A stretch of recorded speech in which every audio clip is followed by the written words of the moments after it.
মিথুন তৃতীয় রাশি, কর্কট চতুর্থ, সিংহ, কন্যা, তুলা, বৃশ্চিক, ধনু, মকর, কুম্ভ, মীন। এইবার আমরা জানি এই যে 12টা রাশি আছে, দেখুন আমি ব্র্যাকেটে লিখে দিয়েছি 1 2 3 4। যারা জ্যোতিষ কিচ্ছু বোঝেন না তারাও কিন্তু পরিষ্কার দেখতে পাচ্ছেন যে এই 12টা রাশি রয়েছে এবং তাদের অধিপতি দেখুন এই ব্লু ইঙ্ক দিয়ে লেখা আছে, এর মঙ্গল, এর শুক্র। মিথুন যাদের রাশি তাদের বুধ, কর্কট রাশির যে অধিপতি সে হচ্ছে চন্দ্র অর্থাৎ মুন, ইনি হচ্ছেন সান, রবি, বুধ, শুক্র যাদের বৃশ্চিক রাশি তাদের মঙ্গল, ধনুদের বৃহস্পতি, মকর এবং কুম্ভ পরপর দুটো রাশির হচ্ছে শনিদেব এবং মীন রাশির হচ্ছে বৃহস্পতি। এবার চারখানা তত্ত্ব রয়েছে, এটা দেখে নিন। চারখানা তত্ত্ব দেখুন, আমি এখানে লিখেছি অগ্নির সাথে বায়ু, বায়ু না থাকলে কি অগ্নি হয়? সুতরাং অগ্নির সাথে বায়ুর একটা মিল রয়েছে। কিন্তু দেখুন অগ্নি আর জলের মিশ খায় না, কেন? কারণ জল দিলে অগ্নি নিভে যায়, তাই না? সুতরাং অগ্নি আর জল একসাথে থাকতে পারে না। আবার বায়ুর সাথে পৃথ্বীরও মিল খায় না। সুতরাং অগ্নির সাথে যদি বায়ুতত্ত্বের রাশিগুলির বিবাহ হয় এবং পৃথ্বীর সাথে যদি জলতত্ত্বের রাশিগুলির বিবাহ হয় সেক্ষেত্রে শুভ মানা হয়। চলুন, তো এই যে 12টা রাশি আছে এই রাশির মধ্যে কোনগুলি অগ্নি, পৃথ্বী, বায়ু এগুলো দেখে নিই। আমরা বললাম অগ্নিতত্ত্বের সাথে বায়ুতত্ত্বের একটা মিল রয়েছে। সুতরাং অগ্নিতত্ত্বের আন্ডারে রয়েছে মেষ, সিংহ, ধনু। বায়ুতত্ত্বের আন্ডারে আছে মিথুন, তুলা, কুম্ভ। পৃথ্বীতত্ত্বের আন্ডারে আছে বৃষ, কন্যা, মকর। জলতত্ত্ব কর্কট, বৃশ্চিক, মীন। অর্থাৎ এই অগ্নিতত্ত্বের যে সমস্ত রাশি এর সাথে যদি অগ্নিতত্ত্বের রাশির সাথে যদি বায়ুতত্ত্বের রাশির বিবাহ হয় অথবা অগ্নির সাথে অগ্নি, বায়ুর সাথে বায়ু, পৃথ্বীর সাথে পৃথ্বী, জলের সাথে জল, সেক্ষেত্রে সেটাকে শুভ মানা হয়।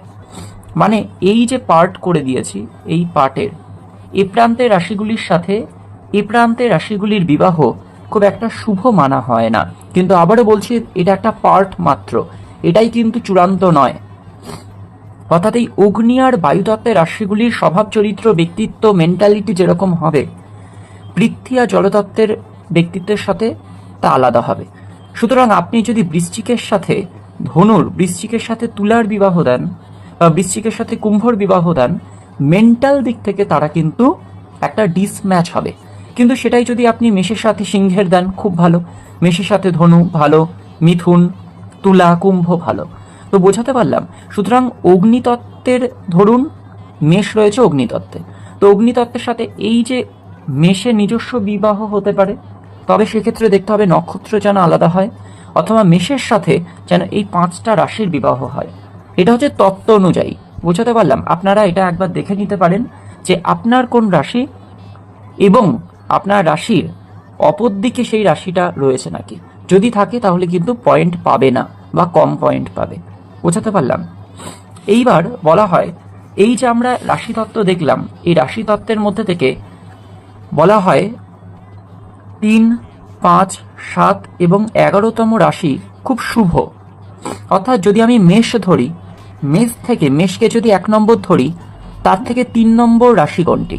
3 নম্বর রাশি এটা 1, 2, তৃতীয়, অর্থাৎ তৃতীয় স্থানে কোন রাশি রয়েছে? মিথুন।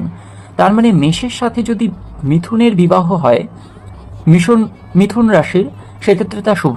আবার পঞ্চম রাশি 1, 2, এটা 3 ছিল, 4, 5 নম্বর। আবার সিংহের তা শুভ। আবার 7 নম্বর, এটা হচ্ছে 7 নম্বর মেষ থেকে 1, 2, 3, 4, 5, 6, 7। এই তুলার বিবাহ দিলেও তা কিন্তু শুভ মানা হয়।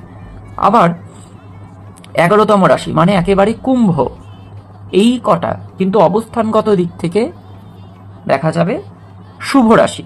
কিন্তু সেই ক্ষেত্রে 4, 6, 8 এবং 10ম স্থানে যে রাশি রয়েছে তার সাথে খুব একটা মেন্টাল ম্যাচ হয় না, তাই জন্য জ্যোতিষ মতে সেটাকে অশুভ মানা হয়। কিরকম?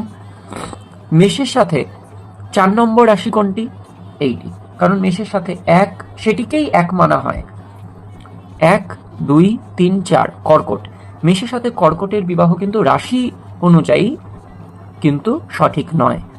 আবার 6 নম্বর, এখানে দেখুন 6 নম্বর রয়েছে, 8 নম্বর বৃশ্চিক 8 নম্বর, 10 নম্বর মকর 10 নম্বর। আবার আপনি যদি, তো এইভাবে হয়। আবার ডিটেলসে আনবো, দেখুন এখানে একটা পুরো লিস্ট করে দিয়েছি কোন রাশির সাথে কোন রাশির বিবাহ ভালো, কোনটি অশুভ। তো আশা করি বোঝাতে পারলাম যে এইগুলি হচ্ছে শুভ অবস্থান, এগুলি হচ্ছে অশুভ অবস্থান। আমি মূলত খুব বেসিক অবস্থান, যাতে যারা জ্যোতিষ কিচ্ছু বোঝেন না তারাও যাতে বুঝতে পারে সেই জন্য সোজা করলাম। এর সাথেও আরও সেকেন্ড পজিশন, 12 পজিশন ইত্যাদি বিভিন্ন বিষয় আছে, সেক্ষেত্রে 50-50 চান্স দেখা হয়, 70-80% চান্স দেখা হয়, কিন্তু আমি একদম সহজ ভাষায় বোঝানোর চেষ্টা করছি যাতে যে বোঝে না সেও বোঝে। এইবার অনেকে বলে রাশিটা কেন গুরুত্বপূর্ণ। দেখুন, আমরা অনেক সময় নাম শুনেছি এই অষ্টকূট মিলন, তাই না? অষ্টকূট আমরা বলি না, অনেক সময় দেখবেন বিভিন্ন সিনেমায় দেখানো হয় রাজ্যটক মানে সেখানে 36 পয়েন্টের মধ্যে ধরা হয়, 36 পয়েন্টের মধ্যে ধরুন 36 নম্বরের পরীক্ষা কে কত পেল। প্রথম যেটাকে গুরুত্ব দেওয়া হয়েছে সেটা হচ্ছে বর্ণ যদি মিলে যায় পাত্রের সাথে পাত্রীর, সেক্ষেত্রে তারা পাবে 1 পয়েন্ট, মানে 2.7%। তারপর হচ্ছে বর্ষ, সেটা হচ্ছে 2 নম্বর দেওয়া হয়েছে, অর্থাৎ যত উপরে উঠেছে তত তার গুরুত্ব বেড়েছে। নারীর গুরুত্ব সবচেয়ে বেশি, 36 পয়েন্টের মধ্যে 8 পয়েন্ট দেওয়া হয়েছে নারীর জন্য। ধরুন সব মিলল, নারী না মিললে কিন্তু বিবাহ ক্ষেত্রে সমস্যা হবেই, মানে হয় আর কি। বর্ণকে দেওয়া হয়েছে 1 পয়েন্ট, বর্ষকে দেওয়া হয়েছে 2, তারাকে দেওয়া হয়েছে 3 পয়েন্ট, জনি যদি মিলে যায় সেক্ষেত্রে 4 পয়েন্ট, গ্রহ মৈত্রী 5, গণ 6, রাশিকে দেওয়া আছে 7 পয়েন্ট এবং নারীকে দেওয়া আছে 8 পয়েন্ট। সবচেয়ে গুরুত্বপূর্ণ নারী, তারপর রাশি। তা আপনি যদি 1, 2, 3, 4, 5, 6, 7, 8 এই কটা সংখ্যা যদি আপনি যোগ করেন তাহলে দেখবেন 36 আসবে। 1, 2, 3, 4, 5, 6, 7, 8 এই যদি আপনি যোগ করেন দেখবেন আপনার 36 আসবে। অনেকে বলে না 36 পয়েন্ট মেলানো, 36 পয়েন্টের মানে হচ্ছে এই, যত উপরে উঠবেন তত গুরুত্ব বাড়বে। অর্থাৎ আপনার যদি নারী, রাশি, গণ এগুলো মিলে যায় তাহলে আপনি অনেকটা এগিয়ে যাবেন, মানে প্রায় 21 পয়েন্ট ওখানেই পেয়ে গেলেন। বলা হয় মোটামুটি 18 পয়েন্ট হলে, 50% স্কোর হলে, যদি সেখানে নারীটা 8-এ 8 পাওয়া যায় সেই ক্ষেত্রে সেটা অশুভ হয় না। এইবার আপনারা অনেকটা মাথার উপর দিয়ে গেছেন, অনেকটা হয়তো বুঝেছেন, তো আপনাদের প্রত্যেকের সুবিধার্থে আমি একটা লিস্ট করে এনেছি যে আপনি তো আপনার রাশি জানেন, সেক্ষেত্রে কোনটাকে অবস্থানগত দিক থেকে শুভ অশুভ সেটা বুঝে যাবেন। দেখুন, প্রথমে হচ্ছে মেষ রাশি। আপনারা একটু ধৈর্য সহকারে ভিডিওটা দেখবেন, যদি ইনফরমেটিভ মনে হয়, যদি মনে হয় যে ভিডিওটা সত্যি উপকারে আসবে, তাহলে আপনার অপর দিকের মানুষ বা আপনার পরিবার যার সাথে মনে হবে শেয়ার করতে পারেন। এটা আমার আবদার বলতে পারেন, আবেদন বলতে পারেন। অনেকটা চেষ্টা করে সহজ ভাষায় বোঝানোর চেষ্টা করেছি। আর যদি ভালো লাগে তাহলে অবশ্যই লাইক করবেন, কমেন্ট করবেন, শেয়ার করবেন। পরবর্তী কি বিষয়ে ভিডিও চাইছেন, পরবর্তী দিনে, পরের দিন আমি একটা লসু গ্রিড নিয়ে আলোচনা করব, যেটা একটা নিউমারোলজির পার্ট। আপনারা যদি চান কমেন্ট করে জানাবেন, কারণ যত বেশি কমেন্ট করবেন, যত বেশি শেয়ার করবেন, তত আমি মোটিভেটেড হব আপনাদের সামনে এই তথ্যগুলো নিয়ে আসতে। আমার ভালো লাগবে। তো হচ্ছে শুভ রাশি, অশুভ রাশি। এবার বিষয় হচ্ছে শুভ রাশি, অশুভ রাশি। প্রথম হচ্ছে মেষ রাশির সাথে ওই যে বললাম তৃতীয়, পঞ্চম, নবম আর একাদশ স্থানে রয়েছে মিথুন, সিংহ, ধনু, কুম্ভ। অর্থাৎ মেষের সাথে এই 4টে রাশির বিবাহ 100% শুভ। কিন্তু অশুভ বা একটু নেগেটিভ মেন্টালিটি ম্যাচ করে না যে রাশি, সেগুলোকে আমি লাল কালার দিয়ে লিখেছি। কর্কট, কন্যা, বৃশ্চিক, মকর বিবাহ দিলে রাশিগত দিক থেকে সেটা ঠিক নয়। বৃষ, কর্কট, কন্যা, মকর, মীন এটা কিন্তু শুভর আন্ডারে রয়েছে, আপনি মিলিয়ে নিন। অপরদিকে সিংহ, তুলা, ধনু, কুম্ভ নয়। মিথুন 100% ভালো, সিংহ, তুলা, কুম্ভ, মেষ নয়, কন্যা, বৃশ্চিক, মকর, মীন শুভ। কর্কটের ক্ষেত্রে এগুলো হচ্ছে রাশি। কর্কটের ক্ষেত্রে কি, কর্কটের সাথে যদি কন্যা, বৃশ্চিক, মীন, বৃষর বিয়ে দেওয়া হয় ভালো হয় রাশিগত দিক থেকে। আবার তুলা, ধনু, কুম্ভ, মেষ অতটাও ভালো নয়, অশুভ। সিংহের সাথে তুলা, ধনু, মেষ, মিথুন ভালো, ভালো নয় হচ্ছে বৃশ্চিক, মকর, মীন, বৃষ। কন্যার সাথে বৃশ্চিক, মকর, বৃষ, কর্কট ভালো নয়, ধনু, কুম্ভ, মেষ, মিথুন। তুলার সাথে ধনু, কুম্ভ, মিথুন, সিংহ ভালো নয়, মকর, মীন, বৃষ, কর্কট। বৃশ্চিকের সাথে মকর, মীন, কর্কট, কন্যা ভালো নয়, কুম্ভ, মেষ, মিথুন, সিংহ। ধনুর সাথে কুম্ভ, মেষ, সিংহ, তুলা ভালো, মীন, বৃষ, কর্কট, কন্যা ভালো নয়। মকরের সাথে মীন, বৃষ, কন্যা, বৃশ্চিক ভালো নয়, মেষ, মিথুন, সিংহ, তুলা। কুম্ভ ভালো, মেষ, মিথুন, তুলা, ধনু ভালো নয়, বৃষ, কর্কট, কন্যা, বৃশ্চিক।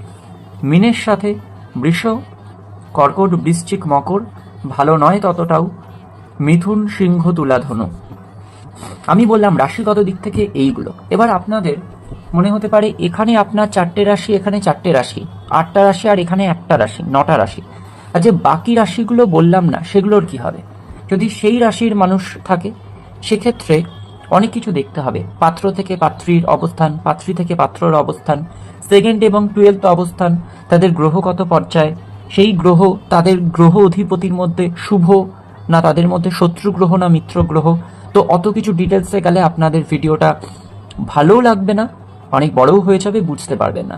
এই যে তথ্য দিলাম এটা প্রায় 80 থেকে 90% আপনাদের আশা করি বোঝাতে সক্ষম হয়েছে। তো যদি ভিডিওটা ভালো লাগে আবারও বলবো লাইক, কমেন্ট এবং শেয়ার করবেন, তাহলে আমার এই যে আপনাদের সামনে ভিডিও আনা পরিশ্রম করে তা সার্থক হবে। অনেক অনেক ধন্যবাদ, ভালো থাকবেন। পরবর্তী কী নিয়ে ভিডিও করব সেটা জানাবেন। ধন্যবাদ।